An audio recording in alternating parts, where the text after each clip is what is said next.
Hai semuanya, perkenalkan kami dari kelompok Pororo ingin mempresentasikan mengenai proses pengembangan produk global tentang Nike.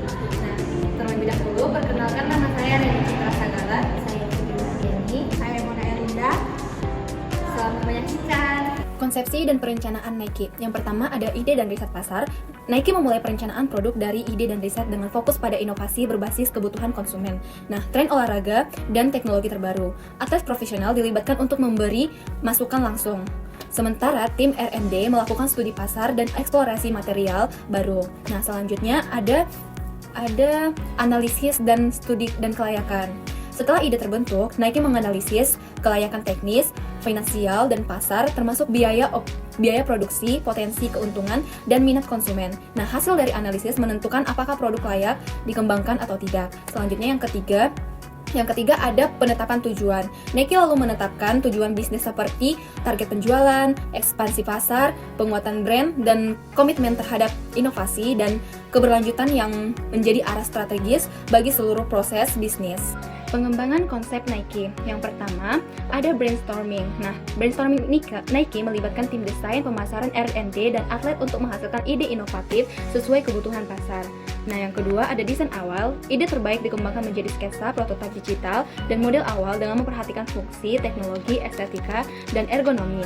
Yang ketiga, umpan balik. Nah, prototipe diuji oleh atlet dan konsumen melalui uji coba, wawancara, dan survei untuk menyempurnakan desain sebelum produksi massal. Yang ketiga ada pengujian konsep Nike. Nah, dari pengujian yang pertama ada uji kelayakan pasar. Nike menguji minat dan penerimaan konsumen terhadap produk baru melalui survei, diskusi kelompok, dan uji coba terbatas. Tujuannya adalah menilai ketertarikan, kesesuaian harga, dan nilai produk bagi konsumen. Yang kedua, analisis kompetitif. Produk dibandingkan dengan pesaing seperti Adidas, Puma, dan Under Armour. Nah, fokus pada fitur, kualitas, desain, dan strategi pemasaran untuk menilai keunikan dan daya saing produk. Yang ketiga, penyesuaian konsep.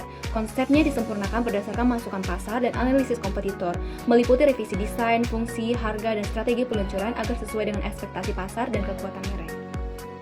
Yang keempat, ada desain dan pengembangan. Nike memulai dengan spesifikasi produk berdasarkan riset pasar, masukan atlet, dan tren teknologi. Spesifikasi mencakup material, berat, bantalan, sol, hingga ketahanan cuaca, dengan fokus pada performa kenyamanan, estetika, dan keberlanjutan. Tahap berikutnya adalah lokalisasi, yaitu penyesuaian desain sesuai preferensi pasar lokal seperti ukuran, warna, desain budaya, dan bentuk kaki berdasarkan data antropometri tiap wilayah. Selanjutnya, Nike membuat prototipe menggunakan teknologi seperti 3D modeling dan cetak 3D. Prototipe diuji untuk performa dan kenyamanan serta diperbaiki berdasarkan umpan balik pengguna sebelum produksi massal. Selanjutnya, yang kelima, pengujian dan validasi. Pertama, pengujian internal dilakukan di laboratorium Nike untuk menilai apakah daya tahan, fleksibilitas, bantalan, dan keamanan produk melalui simulasi intensif dan analisis biomekanik. Yang kedua, pengujian pengguna melibatkan atlet dan konsumen aktif yang mencoba produk dalam kondisi nyata. Umpan balik mereka digunakan untuk menyempurnakan desain, terutama terkait kenyamanan dan performa.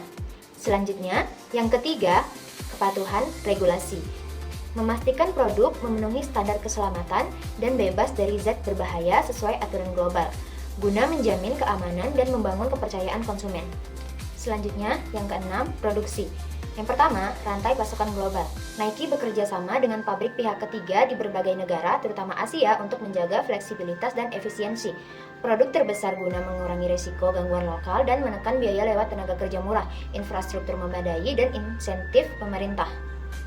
Yang kedua, kontrol kualitas. Nike menerapkan standar kualitas tinggi melalui audit rutin, inspeksi berlapis, serta pelatihan dan sistem manajemen mutu bagi mitra manufaktur demi menjaga konsistensi produk global. Yang selanjutnya, optimalisasi biaya. Nike mengandalkan otomatisasi, analisis data, desain efisien, serta negosiasi strategis dengan pemasok dan mitra logistik. Optimalisasi mencakup produksi, distribusi, dan inventaris tanpa mengorbankan kualitas atau citra merek. Nah, ada yang namanya pemasaran dan peluncuran Nike. Yang pertama itu ada namanya strategi global. Nike menjaga citra merek global yang kuat dengan kampanye seperti Just Do It, menekankan semangat kompetisi dan pemberdayaan diri. Pesan ini konsisten di seluruh dunia, namun fleksibel untuk disesuaikan dengan konteks global, seperti pemilihan duta merek yang relevan di masing-masing negara. Nah, yang kedua itu ada yang namanya lokalisasi pemasaran. Nike menyesuaikan strategi pemasaran dengan budaya dan preferensi lokal. Di Indonesia misalnya Nike meluncurkan produk seperti Nike Pro Hijab untuk memenuhi kebutuhan atlet muslim, serta berkolaborasi dengan figur publik lokal untuk meningkatkan kedekatan dengan konsumen. Yang ketiga itu ada yang namanya peluncuran produk dalam Nike. Nike sangat strategi dalam merancang peluncuran produk baik secara fisik maupun digital. Setiap peluncuran biasanya diawali dengan pengumuman resmi melalui berbagai kanal seperti media sosial, situs web resmi, iklan televisi, dan kolaborasi dengan influencer ataupun atlet. Nike juga memanfaatkan teknologi digital seperti aplikasi SNKRS yang digunakan untuk merilis produk yang eksklusif secara terbatas, menciptakan kesan langka dan eksklusif yang mendorong permintaan. Selain itu, Nike juga sering mengadakan acara peluncuran atau launching event yang bersifat interaktif dan melibatkan komunitas guna membangun antusias publik dan memperkuat loyalitas konsumen terhadap merek. Secara keseluruhan, kombinasi antara strategi global, adaptasi lokal, dan peluncuran inovatif menjadi pemasaran Nike yang sangat efektif dan mampu mempertahankan posisinya sebagai pemimpin pasar di industri olahraga global. Selanjutnya ada pasca peluncuran. Yang pertama itu ada yang namanya umpan balik ataupun feedback. Nike secara aktif mengumpulkan reaksi dan pendapat konsumen melalui berbagai saluran seperti media sosial, ulasan online, survei pelanggan, hingga data dari aplikasi Nike dari SNKRS. Melalui pendekatan ini, Nike bisa mengetahui respon publik terhadap produk yang baru diluncurkan, mulai dari kualitas, kenyamanan, desain, hingga ketersediaan produk. Umpan balik ini sangat penting untuk memahami apa yang disukai atau apa yang kurang disukai oleh konsumen, serta untuk mengidentifikasi potensi masalah yang mungkin muncul dalam penggunaan produk. Yaitu ada dukungan produk. Nike menyediakan layanan pelanggan yang luas dan dapat diakses di berbagai negara, baik melalui pusat layanan telepon, obrolan online atau live chat, email maupun pusat bantuan di toko fisik. Dukungan ini mencakup bantuan pembelian, penanganan pengembalian ataupun penukaran barang, serta konsultasi produk. Nike juga menyediakan halaman FAQ dan forum komunitas untuk menjawab pertanyaan secara mandiri. Layanan ini sangat penting bagi pelanggan untuk menjaga kepercayaan konsumen dan memberikan pengalaman purna jual yang memuaskan. Nah, yang ketiga itu ada yang namanya pengembangan berkelanjutan. Nike juga menggunakan data dan masukan dari konsumen untuk mengembangkan produknya. Proses ini mencakup perbaikan desain, peningkatan kualitas bahan, inovasi teknologi, serta pengembangan fitur baru yang lebih sesuai dengan kebutuhan pasar.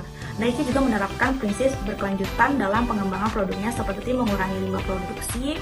Secara keseluruhan, fase pasca peluncuran Nike merupakan bagian penting di siklus hidup produksi yang memastikan keberhasilan jangka panjang, memperkuat hubungan dengan konsumen, dan mendorong inovasi berkelanjutan. Sekian hasil dari presentasi kami. Jika ada kesalahan kata, mohon dimaafkan.